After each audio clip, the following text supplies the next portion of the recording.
Punjabi radio 'ਚ ਵੈਸੇ ਸੁਣ ਰਹੇ ਸਾਰੇ ਸਰੋਤਿਆਂ ਨੂੰ ਬਲਵਿੰਦਰ ਕੌਰ ਵੱਲੋਂ ਪਿਆਰ ਭਰੀ ਸਤਿ ਸ਼੍ਰੀ ਅਕਾਲ। ਤੁਸੀਂ ਸਰੋਤਿਓ ਪ੍ਰੋਗਰਾਮ ਖਬਰ 'ਤੇ ਨਜ਼ਰ ਪ੍ਰੋਗਰਾਮ ਦੇ ਵਿੱਚ ਸਾਡੇ ਨਾਲ ਹੋਣਗੇ ਮੈਂਟੂ ਗੁਰਸਰੀਆ ਜੀ। ਦੱਸਣਗੇ ਕਿ ਪੰਜਾਬ ਭਾਰਤ ਦੇ ਵਿੱਚ ਕੀ ਕੁਝ ਵਾਪਰ ਰਿਹਾ ਹੈ। ਖਬਰਾਂ ਤੋਂ ਪਹਿਲਾਂ ਧੰਨਵਾਦ ਕਰਨਾ ਚਾਹੁੰਦੇ ਸਾਡੇ ਸਪਾਂਸਰਸ ਜਿਨ੍ਹਾਂ ਨੇ ਇਸ ਪ੍ਰੋਗਰਾਮ ਨੂੰ ਸਪਾਂਸਰ ਕੀਤਾ, ਆਪ ਸਭ ਤੱਕ ਪਹੁੰਚਾਇਆ ਜੀ। ਖਾਲਸਾ ਇੰਸ਼ੋਰੈਂਸ ਏਜੰਸੀ ਵਾਲੇ ਸੈਨੋਜੇ ਤੋਂ, ਕ੍ਰਿਸ਼ਨ ਤਨੋਤਾ ਜੀ ਜੁਬਾ ਸਿਟੀ, ਅਮਰਜੀਤ ਸਿੰਘ ਦੋਸਾਂਝ ਜੁਬਾ ਸਿਟੀ, ਸੁੱਚਾ ਸਿੰਘ ਜੀ ਫਰੈਜ਼ਨੋ, ਗੁਰਵਿੰਦਰ ਸਿੰਘ ਤੇ ਅਵਤਾਰ ਸਿੰਘ ਚੰਦੀ ਅਰਨੋ ਐਕਸਪ੍ਰੈਸ ਵਾਲੇ, ਜੱਸੀ ਗਿੱਲ ਪਲੰਬਿੰਗ ਵਾਲੇ ਤੇ ਲਾਲੀ ਸਿੱਧੂ ਜੀ ਬੇਕਰਸਫੀਲਡ, ਪ੍ਰੀਤਮ ਸਿੰਘ ਤੇ ਤਲਵਿੰਦਰ ਸਿੰਘ ਜੀ ਗਿੱਲ ਬੇਕਰਸਫੀਲਡ, ਗੁਰਪਾਲ ਸੋਹਲ ਜੀ ਕਲੋਵਸ। ਬਹੁਤ ਬਹੁਤ ਇਹਨਾਂ ਦੇ ਧੰਨਵਾਦ ਨਹੀਂ, ਇਹਨਾਂ ਨੇ ਇਸ ਪ੍ਰੋਗਰਾਮ ਨੂੰ ਸਪਾਂਸਰ ਕੀਤਾ, ਆਪ ਸਭ ਤੱਕ ਪਹੁੰਚਾਇਆ ਜੀ। ਸਾਡੇ ਨਾਲ ਜੁੜ ਚੁੱਕੇ ਨੇ ਮੈਂਟੂ ਗੁਰਸੂਰੀਆ ਜੀ, ਸਤਿ ਸ਼੍ਰੀ ਅਕਾਲ, ਸਵਾਗਤ ਹੈ ਜੀ। ਜੀ ਸ਼ੁਕਰੀਆ ਸਾਰਿਆਂ ਨੂੰ, ਮੇਰੇ ਵੱਲੋਂ ਸਤਿ ਸ਼੍ਰੀ ਅਕਾਲ ਜੀ। ਹਾਂ ਤੇ ਜੀ ਮੈਂਟੂ ਜੀ, ਆਪਾਂ ਅੱਜ ਸਭ ਤੋਂ ਪਹਿਲੀ ਖਬਰ ਕਰਦੇ ਆ ਜਨੈਦ ਹੱਤਿਆਕਾਂਡ ਦੀ। ਉਸ ਦੇ ਵਿੱਚ 4 ਜਣੇ ਗ੍ਰਿਫਤਾਰ। ਇਸ ਸਮੇਂ ਭਾਰਤ ਦੇ ਵਿੱਚ ਵਾਰਦਾਤ ਜਿਹੜੀ ਬਹੁਤ ਹੀ ਘਿਨੌਣੀ ਵਾਰਦਾਤ ਅੰਜਾਮ ਦਿੱਤੀ ਗਈ ਪਹਿਲਾਂ, ਉਹਦੇ 'ਚ ਹੁਣ 4 ਗ੍ਰਿਫਤਾਰੀਆਂ ਇਹਨਾਂ ਨੇ ਕੀਤੀਆਂ। ਵੈਸੇ ਇੱਕ ਵਿਸ਼ੇ ਜਿਹੜਾ ਪਹਿਲਾਂ ਫੜ ਲਿਆ ਸੀਗਾ, ਉਹ ਇਸ ਤਰ੍ਹਾਂ ਫੜਿਆ ਗਿਆ ਕਿ ਉਸ ਬੰਦੇ ਨੇ ਸ਼ਰਾਬ ਪੀਤੀ ਸੀ। ਘਟਨਾ ਤੋਂ ਬਾਅਦ ਫੌਰੀ ਤੌਰ 'ਤੇ ਜਦੋਂ ਨਿਕਲਣ ਲੱਗਾ ਪਲੇਟਫਾਰਮ ਤੋਂ, ਉਹਦੇ ਲਹੂ ਨਾਲ ਲੀੜੇ ਲੱਥਪੱਥ ਹੋਏ ਸਨ। ਲੋਕਾਂ ਨੇ ਉੱਥੇ ਫੜ ਲਿਆ ਕਿ ਇਸੇ ਬੰਦੇ ਨੇ ਇਹ ਬੰਦਾ ਮਾਰਿਆ। ਪਤਾ ਦਾ ਮੁੰਡਾ ਸੀ ਵਿਚਾਰਾ, 16 ਕੁ ਵਰ੍ਹਿਆਂ ਦਾ ਸੀਗਾ, ਮਾਰ ਕੇ ਧਰਤਾ ਇਹਨਾਂ ਨੇ। ਉਹ ਅਸਲ ਦੇ ਵਿੱਚ ਟ੍ਰੇਨ ਸੀ ਜਿਹੜੀ, ਉਹ ਲੋਕਲ ਟ੍ਰੇਨ ਸੀ, ਜਿੱਦਾਂ ਆਪਣੇ ਕੁਛ ਏਰੀਏ ਦੇ ਵਿੱਚ ਟ੍ਰੇਨ ਚੱਲਦੀ ਹੈ, ਲੋਕਲ ਟ੍ਰੇਨ ਸੀ। ਜਿੱਥੇ ਵਾਰਦਾਤ ਨੂੰ ਅੰਜਾਮ ਦਿੱਤਾ ਗਿਆ ਥੋੜ੍ਹੀ ਦੂਰ ਤੱਕ ਹੀ ਉਹਦਾ ਰੂਟ ਸੀਗਾ। ਸੋ ਪੁਲਿਸ ਨੂੰ ਇਹ ਪਤਾ ਲੱਗ ਗਿਆ ਕਿ ਜਿਹੜੇ ਬੰਦੇ ਚੜੇ ਜਿਨ੍ਹਾਂ ਨੇ ਕੁੱਟਮਾਰ ਕੀਤੀ, ਕਤਲ ਕੀਤਾ, ਇਹ ਹੈ ਲਾਗੇ ਪਾਸੇ ਦੇ ਆ।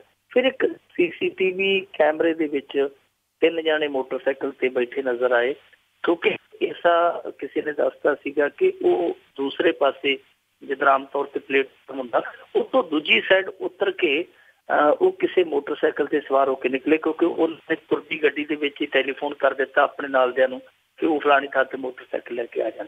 ਤਾਂ ਇਹਨਾਂ ਕੋਲ ਕਲਿਊ ਮਿਲ ਗਿਆ। ਫਿਰ ਉਹ CCTV ਫੁਟੇਜ ਦੇ ਵਿੱਚ ਕੁਛ ਸ਼ੱਕੀ ਜਿਹੜੇ ਦਿਖੇ ਗਏ। ਪੁਲਿਸ ਨੇ ਫਿਰ ਬੜੀ ਮੁਸਤੈਦੀ ਦੇ ਨਾਲ ਕੰਮ ਕੀਤਾ। ਮੁਖਬਰ ਸਨ ਜਿਹੜੇ ਇਹਨਾਂ ਦੇ, ਉਹ ਅਲਰਟ ਤੇ ਲਾਤੇ। ਫਿਰ ਇਹਨਾਂ ਨੂੰ ਸਫਲਤਾ ਤੇ ਮਿਲ ਗਈ। ਇਹ ਜਿਹੜੇ 4 ਦੋਸ਼ੀ ਇਹਨਾਂ ਨੇ ਫੜਿਆ, ਇਹਨਾਂ ਦੇ ਵਿੱਚੋਂ 2 ਦੀ ਉਮਰ ਹੈ ਜਿਹੜੀ ਉਹ 20 ਵਰ੍ਹਿਆਂ ਦੀ ਆ। ਇੱਕ ਦੱਸਦੇ ਆ ਜਿਹੜਾ ਉਹ 30 ਕੁ ਸਾਲਾਂ ਦਾ। ਪਰ ਕਮਾਲ ਦੀ ਗੱਲ ਹੈ ਕਿ ਇਹਨਾਂ ਦੇ ਵਿੱਚੋਂ ਇੱਕ ਸਰਕਾਰੀ ਮੁਲਾਜ਼ਮ ਵੀ ਆ, ਪ੍ਰਾਈਵੇਟ ਕੰਪਨੀ ਦਾ ਮੁਲਾਜ਼ਮ ਆ।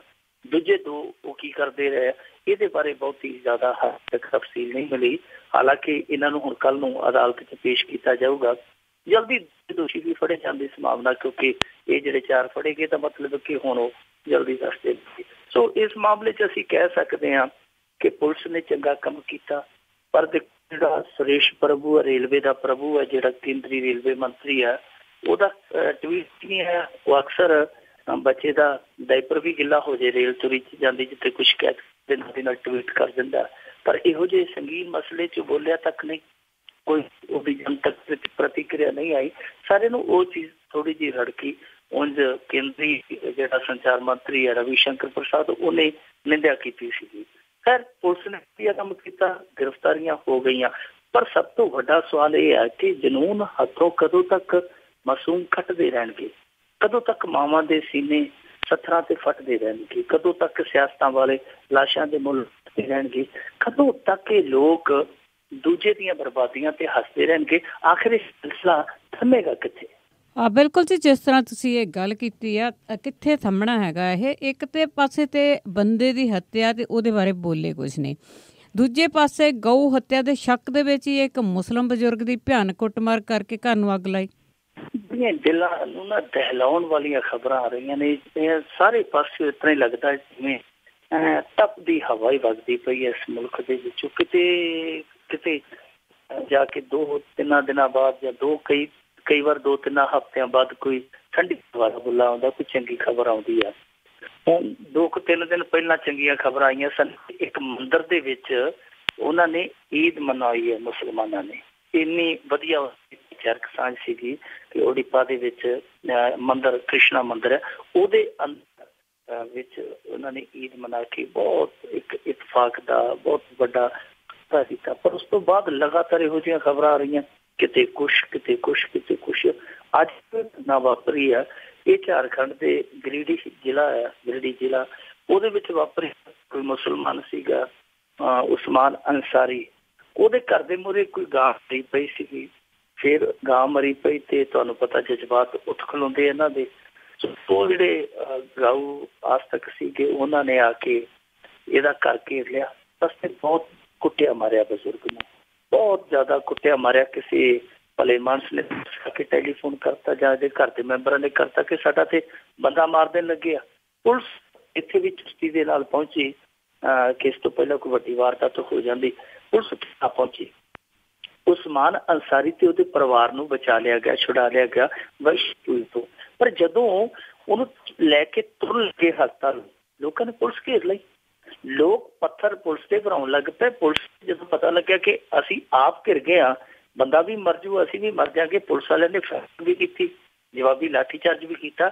ਇਹਦੇ ਚ ਦੱਸਦੇ ਆ ਕਿ ਇੱਕ ਬੰਦਾ ਗੰਭੀਰ ਜ਼ਖਮੀ ਹੈ। ਇਸ ਦੇ ਵਿੱਚ 50 ਦੇ ਕਰੀਬ ਪੁਲਿਸ ਵਾਲੇ ਵੀ ਜ਼ਖਮੀ ਹੋ ਗਏ ਉਸ ਬੰਦੇ ਨੂੰ ਬਚਾਉਂਦਿਆਂ। ਹਾਲਾਂਕਿ ਉਹਦੇ ਵਿੱਚ ਜਿਹੜੇ ਇਲਾਜ ਆ ਅੰਸਾਰੀ ਸਾਹਿਬ, ਉਹਦੇ ਬਚਣ ਦੀ ਪਤਾ ਨਹੀਂ ਹਾਲੇ ਕਿੰਨੀ ਕੁ ਗੁੰਜਾਇਸ਼ ਆ, ਉਹ ਰਿਪੋਰਟ ਨਹੀਂ ਹੈਗੀ। ਪਰ ਦੱਸਦੇ ਆ ਕਿ ਬਹੁਤ ਜ਼ਿਆਦਾ ਕੁੱਟਮਾਰ ਉਹਦੇ ਨਾਲ ਹੋਈ ਆ। ਪਰ ਜਦੋਂ ਭੀੜ ਦਾ ਕੋਈ ਵਾਹ ਨਹੀਂ ਚੱਲਿਆ ਤੇ ਫਿਰ ਅੰਸਾਰੀ ਦੇ ਘਰ ਨੂੰ ਅੱਗ ਲਾ ਦਿੱਤੀ ਇਹਨਾਂ ਨੇ। ਉਹਦਾ ਘਰ ਸਾੜ ਕੇ ਖਾਕ ਕਰ ਦਿੱਤਾ, ਸੁਆਹ ਕਰ ਦਿੱਤਾ। ਸੋ ਇਹ ਜਿਹੜੀਆਂ ਘਟਨਾਵਾਂ ਵਾਪਰਦੀਆਂ ਪਈਆਂ, ਇਹਨਾਂ ਨੇ ਤੇ ਨਾਲ ਕਰੀਏ ਨਾ ਕਿ ਵਿਕਰਾਲ ਰੂਪ ਧਾਰਨ ਕਰ ਲਿਆ।